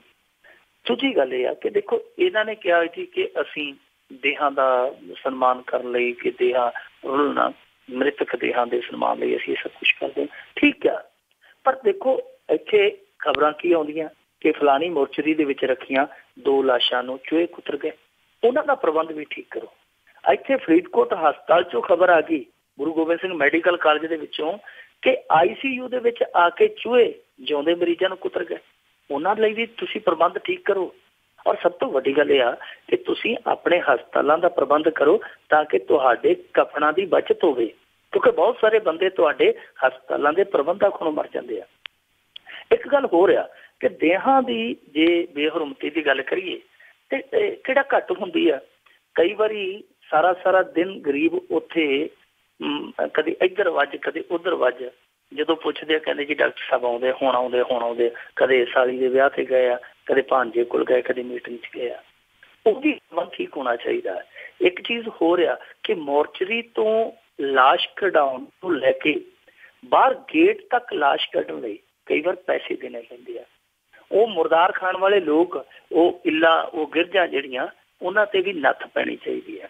ਇਸ ਤੋਂ ਇਲਾਵਾ ਪੰਜਾਬ ਦੇ ਵਿੱਚ ਕੁਛ ਹੈਡ ਨੇ, ਜਿੱਦਾਂ ਲੋਹਗੜ੍ਹ ਹੈਡ, ਜਿਹੜਾ ਕਿ ਬਿਲਕੁਲ ਰਾਜਸਥਾਨ ਦੀ ਆਦਤ ਆ, ਜਿਹੜੀ ਆ ਰਾਜਸਥਾਨ ਕੈਨਾਲ ਜਾਂਦੀ ਹੈ।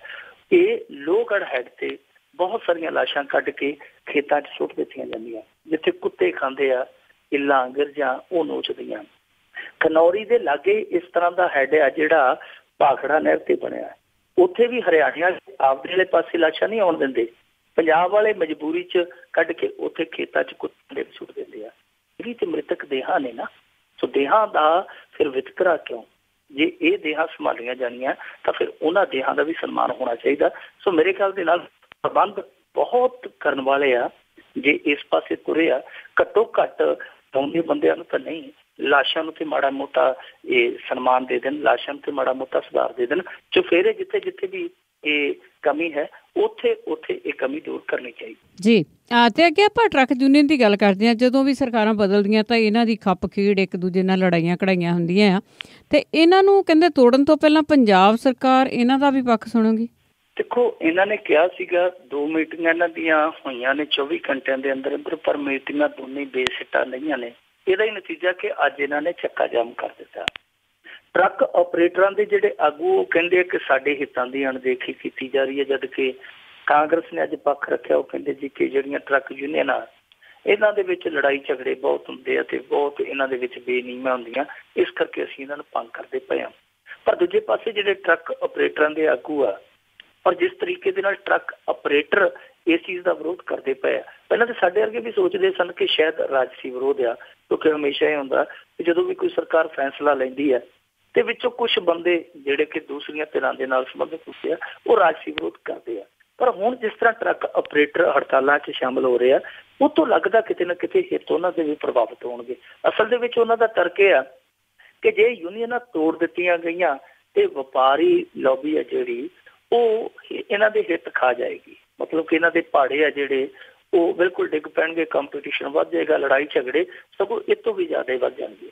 ਤਾਂ ਦੂਜੇ ਪਾਸੇ ਜਿਹੜੀ ਸਰਕਾਰ ਹੈ ਉਹ ਕਹਿੰਦੀ ਜੀ ਕਿ ਇੱਥੇ ਮੋਨੋਪੋਲੀ ਹੈ, ਗੁੰਡਾ ਅਨਸਰ ਇਹਨਾਂ ਤੇ ਕਾਬਜ਼ ਹੋ ਜਾਂਦੇ ਆ, ਉਹ ਮਨ ਚਾਹੇ ਰੇਟ ਲੈਂਦੇ, ਵਪਾਰੀ ਡਰਦੇ ਪੰਜਾਬ 'ਚ ਆਉਂਦੇ ਨਹੀਂ, ਤੇ ਲੜਾਈ ਝਗੜੇ ਜਿਹੜੇ ਵੱਖ ਹੁੰਦੇ ਆ। ਸੋ ਦੋਨਾਂ ਧਿਰਾਂ ਦੇ ਅੱਡੋ ਅੱਡ ਤਰਕ ਆ। ਪਰ ਮੇਰੇ ਖਿਆਲ ਦੇ ਨਾਲ ਕੈਪਟਨ ਸਾਹਿਬ ਨੂੰ ਇਹ ਫੈਸਲਾ ਜਿਹੜਾ ਠੀਕ ਹੈ ਲੈ ਲਿਆ, ਪਰ ਇਹ ਫੈਸਲਾ ਲਾਗੂ ਕਰਨ ਤੋਂ ਪਹਿਲਾਂ ਘੱਟੋ ਘੱਟ ਇਹਨਾਂ ਆਗੂਆਂ ਦੇ ਬੈਠ ਕੇ ਹਿੱਤ ਸੁਣ ਲੈਣੇ ਚਾਹੀਦੇ ਆ, ਇਹਨਾਂ ਦੇ ਤਰਕ ਵਿਚਾਰ ਲੈਣੇ ਚਾਹੀਦੇ ਆ। ਜੇ ਇਹਨਾਂ ਦੇ ਹਿੱਤ ਪ੍ਰਭਾਵਿਤ ਹੁੰਦੇ ਆ, ਜਿਹੜੇ ਇੰਡਸਟਰੀ ਵਾਲੇ ਉਹਨਾਂ ਨੇ ਤਾਂ ਪਤਾ ਨਹੀਂ ਆਉਣਾ ਕਿ ਨਹੀਂ ਆਉਣਾ, ਪਰ ਜਿਹੜੇ ਸਾਡੇ ਇੱਥੋਂ ਦੇ ਟਰੱਕ ਆਪਰੇਟਰ ਔਰ ਘੱਟੋ ਘੱਟ ਜਿਨ੍ਹਾਂ ਦੇ ਨਾਲ 15-20 ਲੱਖ ਜੀਆਂ ਦੀ ਰੋਜੀ ਰੋਟੀ ਜੁੜੀ ਆ, ਇਹਨਾਂ ਲੋਕਾਂ ਦੇ ਹਿੱਤ ਵਿਚਾਰ ਲਏ ਜਾਣ। ਇਹ ਨਾ ਹੋਵੇ ਕਿ ਉਧਰੋਂ ਵੀ ਜਾਈਏ ਤੇ ਇਧਰੋਂ ਵੀ ਜਾਈਏ, ਸਾਰੇ ਪਾਸਿਓਂ ਹੀ ਡੁਗ ਵੀ ਵੱਜ ਜਾਵੇ। ਸੋ ਮੇਰੇ ਖਿਆਲ ਦੇ ਨਾਲ ਇਹ ਟਰੱਕ ਆਪਰੇਟਰਾਂ ਦੇ ਜਿਹੜੇ ਹਿੱਤ ਆ ਉਹ ਸੁਣ ਲੈਣੇ ਚਾਹੀਦੇ ਆ। ਇਹਨਾਂ ਦੀਆਂ ਕੀ ਮੁਸ਼ਕਿਲਾਂ ਨੇ, ਇਹ ਕੀ ਕਹਿਣਾ ਚਾਹੁੰਦੇ ਆ, ਇਹਨਾਂ ਨੂੰ ਵਿਚਾਰ ਲੈਣਾ ਚਾਹੀਦਾ। ਉਸ ਤੋਂ ਬਾਅਦ ਹੀ ਅਗਲਾ ਜਿਹੜਾ ਹੁਕਮ ਹੈ ਉਹ ਲਾਗੂ ਕਰ। ਜੀ ਬਹੁਤ ਬਹੁਤ ਧੰਨਵਾਦ ਮਿੰਟੂ ਗੁਰਸਰੀਆ ਜੀ। ਜੀ ਸ਼ੁਕਰੀਆ। ਤੇ ਜਿਸ ਤਰ੍ਹਾਂ ਤੇ ਸਨ ਮਿੰਟੂ ਗੁਰਸਰੀਆ ਜੀ, ਜੋ ਸਾਡੇ ਨਾਲ ਜੁੜਦੇ ਨੇ ਤੇ ਕਰਦੇ ਨੇ ਖਬਰਾਂ। ਹੁਣ ਇਸੇ ਦੇ ਨਾਲ ਅੱਜ ਦਾ ਬੁਲਟਨ ਇੱਥੇ ਹੀ ਸਮਾਪਤ ਹੈ। ਹੁਣ ਬਲਵਿੰਦਰ ਕੌਰ ਵੱਲੋਂ ਵੀ ਆਪ ਸਭ ਨੂੰ ਹੀ ਪਿਆਰ ਭਰੀ ਸਤਿ ਸ੍ਰੀ ਅਕਾਲ।